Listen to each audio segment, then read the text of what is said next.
மகம் நட்சத்திரம் வந்து கேதுவையும் சூரியனையும் பலப்படுத்தணும். ஸோ அவங்க இந்த பிளானட்ஸை வந்து ஸ்ட்ரென்த் படுத்திட்டாங்கன்னா இந்த டைம்ல வந்து அவங்களால சமாளிக்க முடியும் எல்லா விஷயத்தையும் அப்படின்றதுதான். கேது ஞானகாரகன். ஸோ ஞானம் கொடுக்க அதாவது ஞானம்னு சொல்றதோட பொறுமைன்னு சொல்லலாம்.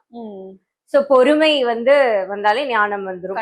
நிதானமும் பொறுமையும் அமைதியும் இருந்தா சோ அது அது வந்து மெடிடேஷன் பண்ணணும்.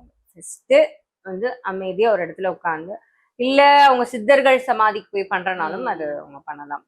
சூரிய பகவானுக்கு சூரியனார் கோவிலுக்கு போயிட்டு வந்தா ரொம்ப விசேஷம். போக முடிஞ்சா போகலாம். இல்லைன்னா நான் எப்பயும் எல்லாருக்கும் சொல்றதுதான், சூரிய நமஸ்காரம் பண்றதும் அர்க்கியம் பண்றதும் கோதுமை தானம் பண்றது, சப்பாத்தி கொடுக்கறது.